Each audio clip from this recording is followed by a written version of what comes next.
la lección de hoy. Bueno, Dios les bendiga. Estamos ya listos para iniciar la lección.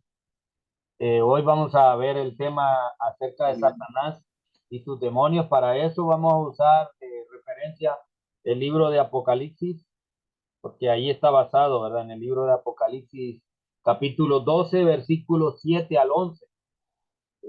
De eso vamos a tratar hoy.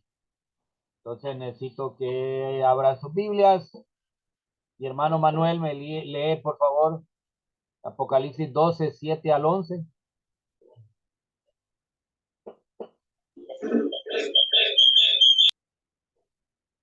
Ok. Hoy sí, hermano.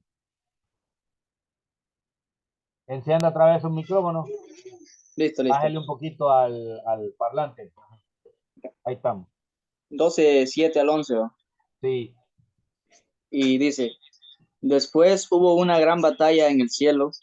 Miguel y sus ángeles luchaban contra el dragón, y luchaban el dragón y sus ángeles, pero no prevalecieron ni se halló ya lugar para ellos en el cielo. Y fue lanzado fuera el gran dragón, la serpiente antigua, que se llama Diablo y Satanás, el cual engaña al mundo entero. Fue arrojado a la tierra, y sus ángeles fueron arrojados con él. Entonces oí una gran voz en el cielo que decía, ahora ha venido la salvación, el poder y el reino de nuestro Dios y la autoridad de su Cristo, porque ha sido lanzado fuera el acusador de nuestros hermanos, el que los acusaba delante de nuestro Dios día y noche. Y ellos le han vencido por medio de la sangre del Cordero y de la palabra del testimonio de ellos, y menospreciaron sus vidas hasta la muerte. Amén. Hoy vamos a usar varias referencias, no solo el libro de Apocalipsis. También vamos a usar de referencia el libro de Ezequiel y vamos a hablar de, bueno, hay varias referencias en varias partes de la Biblia. Primero, en la introducción de nuestro material dice que Satanás, el tema de Satanás. Y básicamente, cuando hablamos de Satanás no es un tema muy, ¿cómo diríamos? No es popular, no es un tema, aunque a veces sí es popular, más cuando se habla de misticismo. La ciencia moderna niega el hecho de de la existencia de Satanás. Algunos ven a Satanás solo como una víctima a la cual le cae todos los golpes, ¿verdad? O le caen todas las consecuencias de, de, de todo. Cuando algo está malo, pues culpa de Satanás, todo lo malo es culpa de él. Entonces, como una víctima propiciatoria. Segundo, algunos lo ven como un símbolo. De hecho, el humanismo ve a Satanás como un símbolo de la maldad, porque ellos niegan la existencia, el humanismo niega la existencia de Dios y niega la existencia de Satanás, de lógica, niega todo lo espiritual. Entonces ellos lo ven solo como un símbolo que representa toda la maldad en el mundo. Uh, pero si vemos en la Biblia lo confirma. Satanás es un ser real y la escritura hace una referencia de él. Hay 7 referencias de él en el Antiguo Testamento y hay 19 referencias de él en el Nuevo Testamento. Y hay tanto que la Biblia habla, tanto Jesús tuvo un encuentro con Satanás, nuestro maestro, ¿verdad? Nuestro Señor. Entonces, negar la existencia de Satanás sería negar la misma Biblia. Entonces no podemos negar el hecho de la existencia de Satanás, porque sería hacer a un lado decir que la Biblia no es verdad, y que la Biblia no tiene la realidad o no tiene la verdad. Entonces, tenemos que, según la base bíblica, entendemos que Satanás es un ser real. La Biblia lo llama, la Biblia lo llama el Dios de este mundo, en 2 Corintios 4:4, el príncipe de este mundo en Juan 12:31. También cuando Jesús fue llevado al pináculo del templo, él se presenta como el príncipe de este mundo y a la cual supuestamente se le ha dado una autoridad sobre la tierra, sobre los ejércitos, sobre la tierra y el poder de Satanás. Ahora, hay que decir el hecho de que Satanás es un ser poderoso, es un ser muy poderoso más que nosotros, los seres humanos, eso no hay duda. Nosotros no tenemos un poder que se compare a Satanás, pero también el hecho de que ese poder Satanás solo lo ejerce bajo la voluntad, en los términos que Dios le ha dado, porque tiene un limitante, ese poder. El libro de Job nos da a entender que Dios solo le permite a Satanás que llegue a cierto punto. Acuérdense que que Satanás empezó a tentar, a hablar acerca de, Dios le dijo, ¿no has visto a mi siervo Job, que no hay otro como él en toda la tierra? Y Satanás le dijo, si como no te sirve en balde, si tú le has acercado todo, quítale lo que tiene y verás si no va a empezar a maldecirte. Entonces vemos cómo Dios le concede derecho, o sea, le da permiso. Hay que entender el hecho de que Satanás es el tentador. Dios prueba a sus hijos. Permite, en esa prueba, permite que Satanás nos tiente. Entonces, el, en la introducción, el final de esto es que Satanás es real, vivo, un ser real, poderoso y activo en el mundo de hoy en día. Es más, él estaba en contra de que hablemos de él porque al entender más de él podemos entender más sus artimañas y entender mejor cómo trabaja. Entonces, esa es la introducción. De ahí, ya dejando claro lo que la Biblia dice que es real, su existencia, vamos a hablar un poco acerca del origen de Satanás. No sé si hay algún comentario en cuanto a la introducción. Está claro, ¿verdad? Ok, vamos ahora a entender el hecho de que Satanás no es un ser creador. Satanás es un ser creado, es parte de la creación de Dios.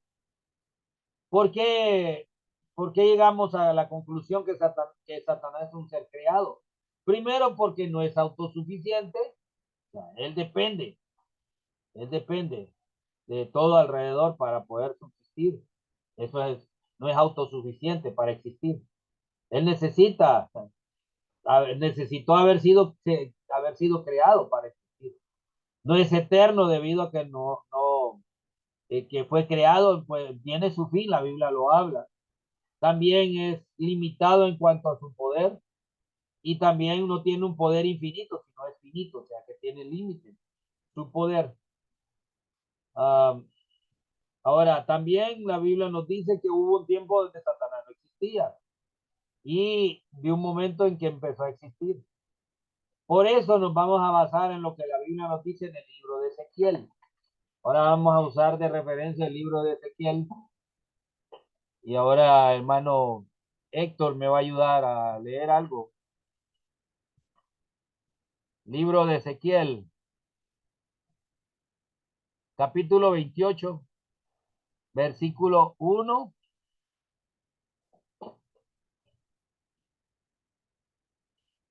Vamos a escuchar, hermano.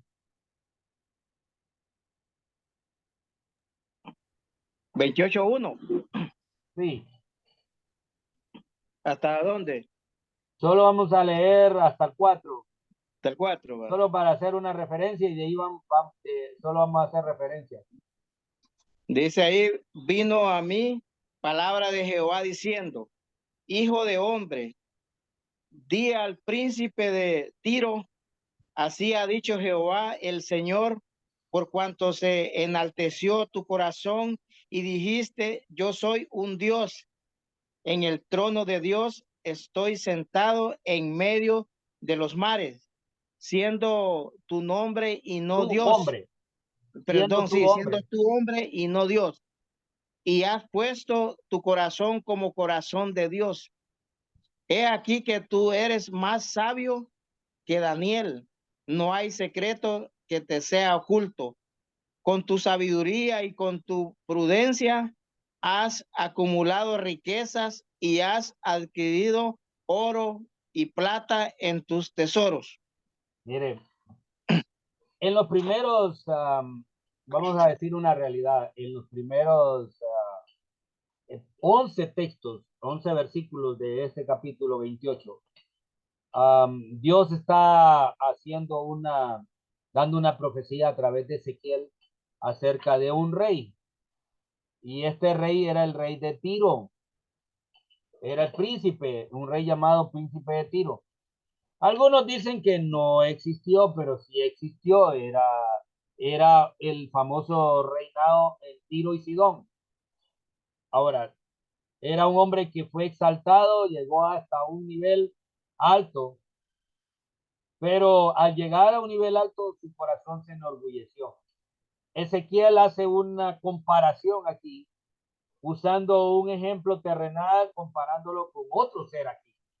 Porque en todo este texto está narrando cómo Dios había exaltado, cómo Dios había permitido que se levantara este rey, este príncipe de Tiro. Pero después Dios pronuncia un juicio sobre aquel que lo controlaba.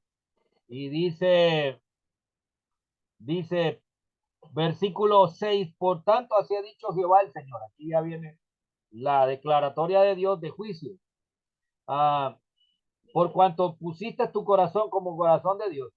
Por tanto, he aquí yo traigo sobre ti extranjeros, los fuertes de las naciones que desenvainarán sus espadas como la hermosura de tu sabiduría y marcharán tu esplendor. Al sepulcro te harán descender y morirás con la muerte de los que mueren en medio de los mares. Hablarás delante del que te mate diciendo yo soy Dios. Tu hombre eres y no Dios. Y en la mano de tu matador de muerte, de incircunciso, ya le dijo Dios, entonces esto es lo que va a pasar contigo. Pronunció juicio, pero hay un cambio en el versículo 12 en adelante. Hay un cambio ya en el versículo 12, porque dice, vino a mí palabra de Jehová, dice el versículo 11, diciendo, hijo de hombre, levanta endechas sobre el rey de Tiro y dile, así ha dicho Jehová el Señor. Ahora, hermano Manuel, lea esa parte, versículo 12 en adelante.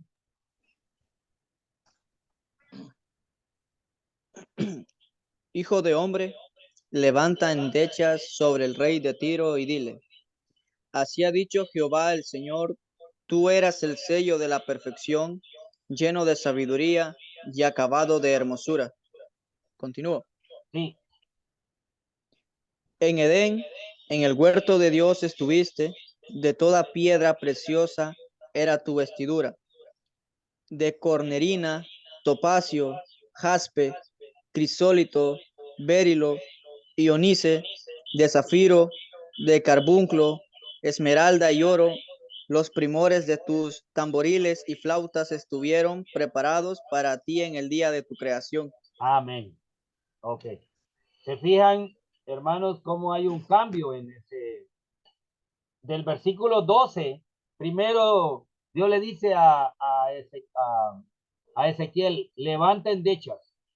La palabra endechas es una lamentación, es un canto de lamento. Y por lo que nos dice ahí, hace algunas referencias ahí, ¿verdad? Primero, hay algunas referencias ahí, porque este texto, esta parte aquí ya nos describe a otro ser, porque hace una referencia al Edén, que estaba en el Edén. Y ya sabemos que a través de la historia, sabemos que no estuvo este rey de Tiro, no estaba en el Edén. Entonces, no puede haber sido que existía ahí. La Biblia nos dice que solo habían 4 seres en el jardín del Edén. Eran Dios, Adán y Eva, y también Satanás. Así aparece en el libro de Génesis. Entonces, al entender esto, hace una referencia al Edén, y en el Edén te paseabas. Entonces, ahí ya podemos entender que esta parte ya no se está refiriendo al rey de Tiro, sino a quien influenciaba al rey de Tiro para llegar a este punto. Entonces, no había referencias en el Génesis, no aparecen referencias de cómo fue creado Satanás. Solo la Biblia nos dice en Génesis capítulo 1, versículo 1, En el principio creó Dios los cielos y la tierra. Así dice Génesis 1:1. Ya sabemos que el libro de Génesis, cuando estudiemos paso a paso por el Antiguo Testamento, vamos a ver que el escritor, ya sabemos que el escritor del libro de Génesis es Moisés, pero realmente el libro de Génesis no lo escribió literalmente él. Ya sabemos que Moisés lo que hizo fue una recopilación como de 3 o 4 fuentes. Eso vamos a estudiarlo cuando veamos el libro de Génesis, cuando veamos un paso a paso por el Antiguo Testamento. Pero a eso es lo que me refiero, a que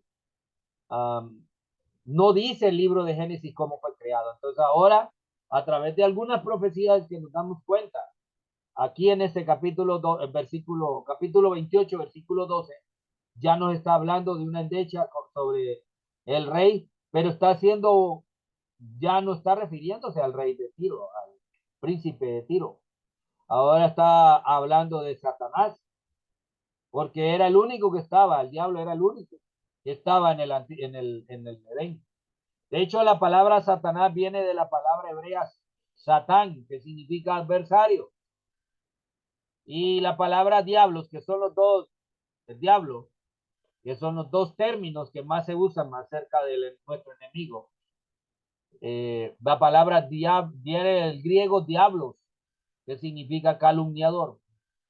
Entonces, el adversario, el calumniador, el acusador de los cristianos, hay tantos términos y tantos títulos para referirse a Satanás. Pero Satanás no siempre fue malvado. Hay que entender eso. Dios lo que nos da a entender aquí es que Dios levanta un canto de tristeza, un canto de tristeza angustiosa, porque Dios está afligido también. A Dios le dio tristeza la caída de Lucero. No fue que le trajo alegría al corazón, a Dios trajo tristeza. Como cuando un hijo de Dios falla a Dios, causa tristeza en el corazón a Dios. Y aquí pues sabemos que Satanás cuando cayó en pecado, sabemos que el pecado en que cayó Satanás fue el orgullo. Fue el primer pecado que aparece en la historia del ser humano. Perdón, en la historia universal o historia bíblica. Dios no hizo a Satanás como diablo o al diablo como tal, ¿verdad? Sino que él se convirtió así.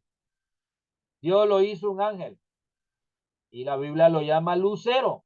Ese era el nombre. Podemos verlo en Isaías capítulo 14, versículo 12. Ahí dice Isaías, vamos a ver Isaías. Vamos a tratar este tema, lo vamos a llevar por tiempo porque es un tema muy importante. Y ¿cómo caíste del cielo, oh lucero, hijo de la mañana? Cortado fuiste por tierra, tú que debilitabas a las naciones. Tú que decías en tu corazón, subiré al cielo en lo alto. Junto a las estrellas de Dios levantaré mi trono y en el monte del testimonio me sentaré a los lados del norte, sobre las alturas de las nubes. Subiré y seré semejante al Altísimo. Mas tú derribado eres hasta el Seol, a los lados del abismo. Entonces, aquí hay una profecía. Y Dios empieza contra el rey de Babilonia primero. Isaías hace una referencia del rey de Babilonia, pero usa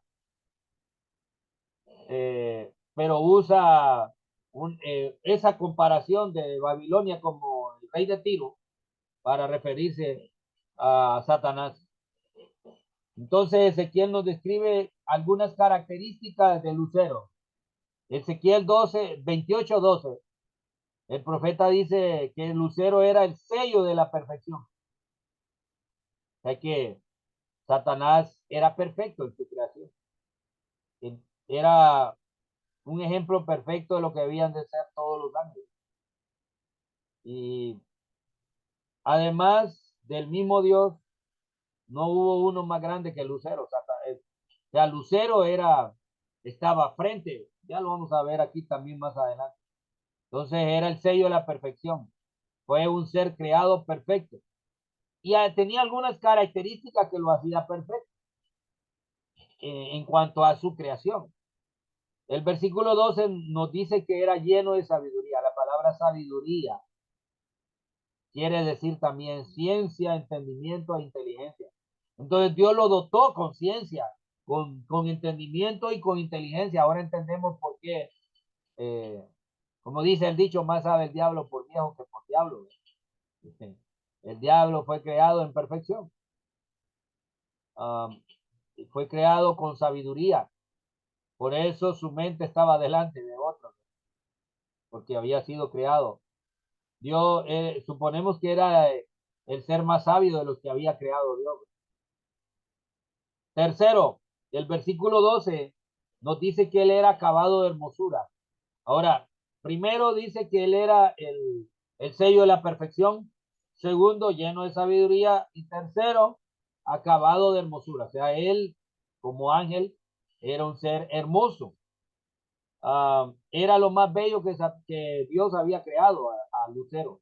Acuérdense que cuando estamos hablando de Lucero no estamos refiriendo a Satanás, el diablo. Era el ser más bello. ¿Por qué era el ser más bello? Porque él se vestía, era su vestimenta, por la forma en que se vestía. Dice que se vestía con diferentes tipos de joyas.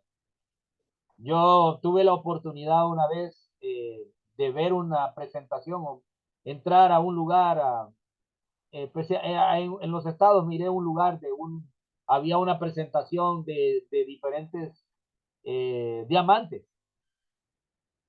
Y todos los diamantes ahí les ponían luz para reflejar el color de la esmeralda color verde, el otro color rojo, el rubí color rojo, y todos los colores azules, azules profundo, azul, un rojo más claro, un morado, un rojo, un rosado, diferentes tipos de diamantes que existen en el mundo, en la tierra. Y aquí nos da una lista de materiales con las cuales estaba vestido Lucero. Dice, estaba vestido de toda piedra preciosa. Primero nos habla de la cornerina, habla del topacio, color azul, precioso.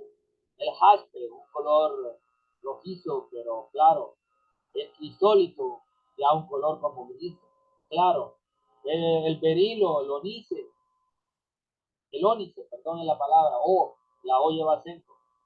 Zafiro, el carbunclo, esmeralda, color verde, y oro, color amarillo. Dice que esos eran los metales con los cuales, y la característica que tienen todos esos materiales es que no pueden irradiar luz positiva. Como dije, en esa presentación que yo vi, uh, había, había luz detrás de cada diamante, y el diamante reflejaba la luz, transformaba ese color blanco en el color del diamante. Habían unos transparentes y preciosos, cada uno de ellos tenía un color específico. No vamos a entrar a detalles de los colores. Si quieren conocer los colores de cada uno de esos diamantes, los puede ver en el internet y va a ver los colores que son preciosos. Pero dejamos claro que la hermosura de Lucero no originaba en él mismo, sino en la luz que él reflejaba, porque él reflejaba la luz de Dios. Y sin Dios, Lucero nunca hubiera sido lo que era, lo irradiara. Y uno de los errores más grandes de Lucero fue creer que la belleza era propia, cuando realmente era prestada por Dios. Entonces, es algo bien claro. 4, en el versículo 13 se dice que Lucero también tenía una habilidad musical. Nos dice aquí, habla la palabra los tamboriles y flautas. Entonces, hubo música para honrar y glorificar a Dios. Algunos dicen que era el director del coro celestial. Eso no lo dice la Biblia, pero solo tenemos, por las referencias que nos dicen los profetas, es que podemos creer que Satanás era dirigida, y por eso algunos dicen que Satanás conoce muy bien la música y usa muy bien ese elemento de la música. Entonces, es una referencia muy interesante. Como dije, no lo dice la Biblia. La Biblia no dice que el Lucero era director del foro. Algunos estudiosos de la Biblia dicen que sí. Ahora, en el versículo 14, Ezequiel llama al lucero querubín grande. Ya un querubín protector, perdón. Un querubín grande protector.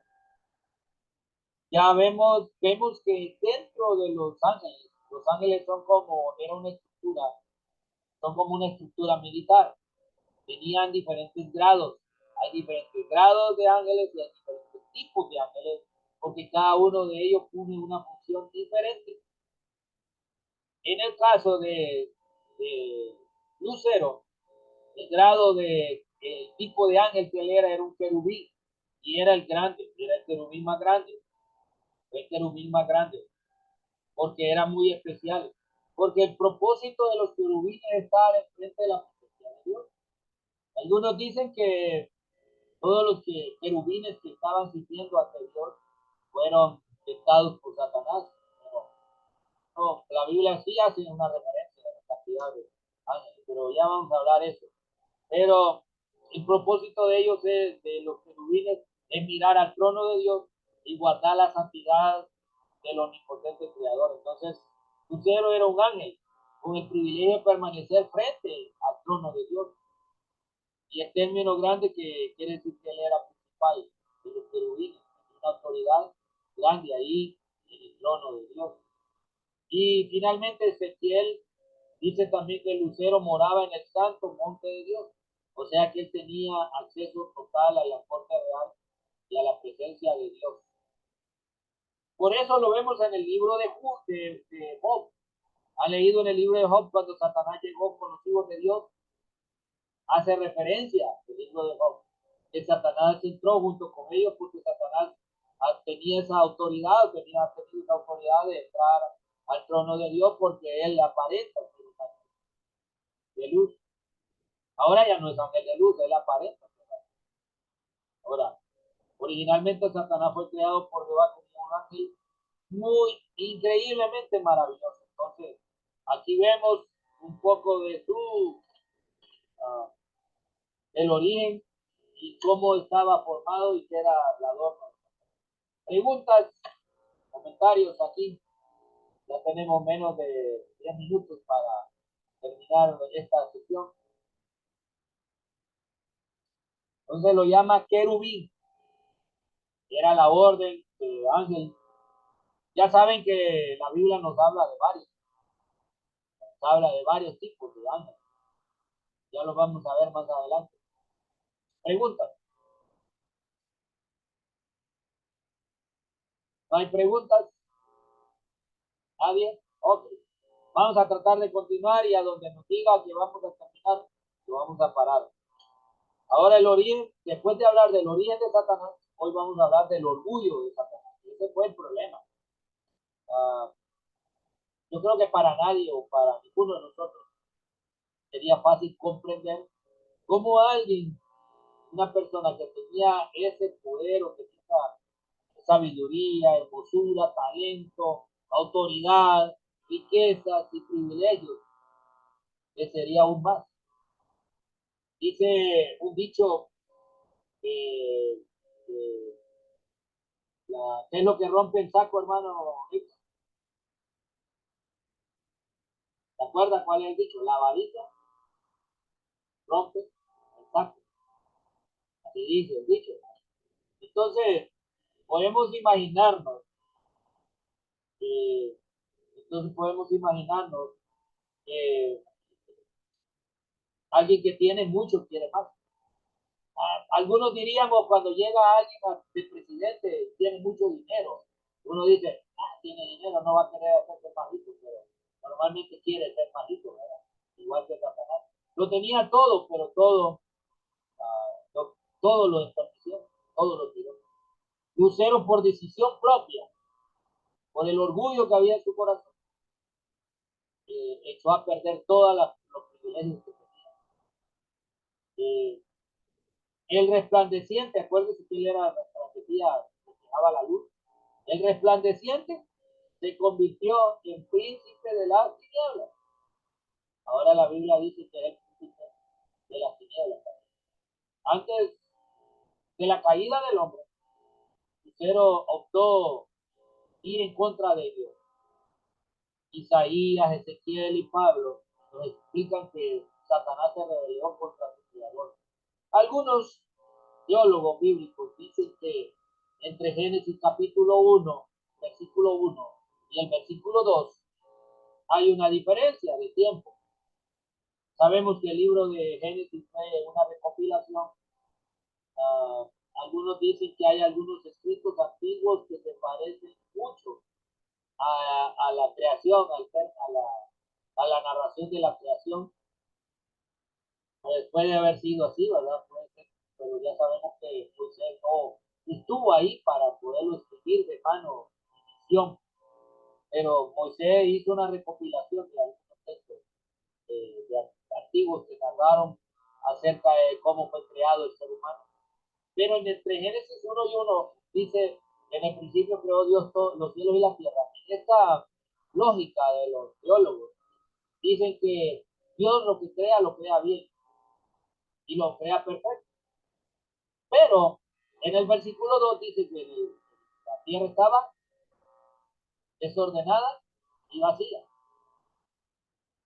Hay una diferencia. Entonces algunos tratan de explicar esa diferencia en el libro entre el versículo 1 y versículo 2, que hubo, ahí es donde cayó donde aparece, nos da referencia del castigo de Dios y del juicio de Satanás y los ángeles caídos. Y algunos dicen que también aquí viene lo que aparecieron los dinosaurios y no sé qué, o no hay ninguna referencia de eso. Sí, la Biblia nos dice de las grandes bestias, Dios las creó. Pero dice que la tierra estaba desordenada y vacía y las tinieblas estaban sobre la faz del abismo y el Espíritu de Dios se movía sobre la faz de la faz. Entonces, vemos que en el principio dice, había una creación.